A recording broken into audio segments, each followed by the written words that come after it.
यसाया 24वां बाब जो 23 आयात पर मुश्तमिल है। खुदावंद ज़मीन को सज़ा देगा। देखो, खुदावंद ज़मीन को खाली और सरनगूं करके वीरान करता है और उसके बाशिंदों को तितर बितर कर देता है। और यूं होगा कि जैसा रैयत का हाल वैसा ही काहिन का, जैसा नौकर का वैसा ही उसके साहब का, जैसा लौंडी का वैसा ही उसकी बीबी का, जैसा खरीदार का वैसा ही बेचने वाले का, जैसा कर्ज देने वाले का वैसा ही कर्ज लेने वाले का, जैसा सूद देने वाले का वैसा ही सूद लेने वाले का। ज़मीन बिल्कुल खाली की जाएगी और बशिद्दत गारत होगी, क्योंकि ये कलाम खुदावंद का है। ज़मीन गमगीन होती और मुरझाती है, जहान बेताब और पशमुर्दा होता है। ज़मीन के आली कदर लोग नातवान होते हैं। ज़मीन अपने बाशिंदों से नजस हुई, क्योंकि उन्होंने शरीयत को अदूल किया, आइन से मुनहरिफ हुए, अहद अब्दी को तोड़ा।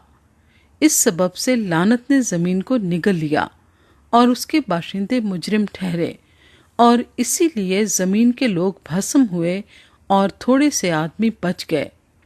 नई मैं गमज़दा और ताक पशमुर्दा है, और सब जो दिलशाद थे आह भरते हैं। ढोलकों की खुशी बंद हो गई, खुशी मनाने वालों का शोर गुल तमाम हुआ।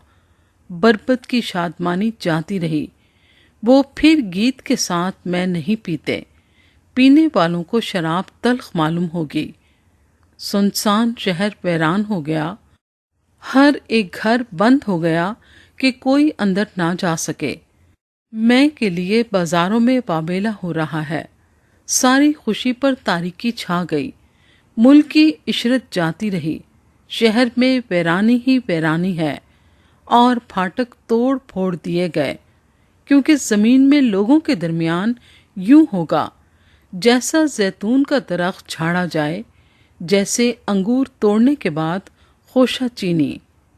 वो अपनी आवाज़ बुलंद करेंगे, वो गीत गाएंगे, खुदावंद के जलाल के सबब से समुंदर से ललकारेंगे।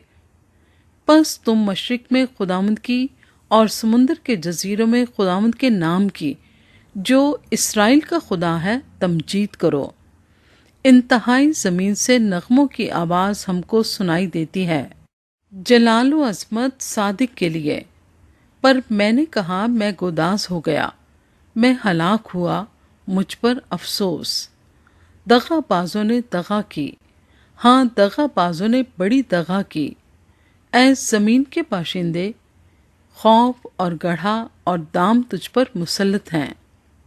और यूं होगा कि जो खौफनाक आवाज़ सुनकर भागे गड्ढे में गिरेगा, और जो गड्ढे से निकल आए दाम में फंसेगा, क्योंकि आसमान की खिड़कियां खुल गईं और ज़मीन की बुनियादें हिल रही हैं।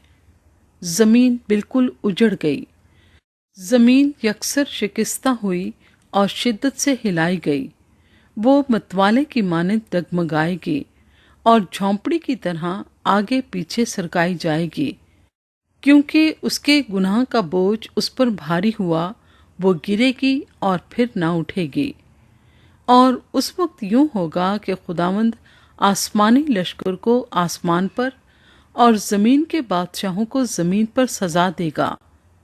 और वो उन कैदियों की मानिंद जो गड्ढे में डाले जाएं जमा किए जाएंगे, और वो कैद खाने में कैद किए जाएंगे, और बहुत दिनों के बाद उनकी खबर ली जाएगी। और जब रब्बुल अफ़वाज कोहे सयून पर और यरूशलेम में अपने बुजुर्ग बंदों के सामने हशमत के साथ सल्तनत करेगा, तो चांद मुस्तरिब और सूरज शर्मिंदा होगा।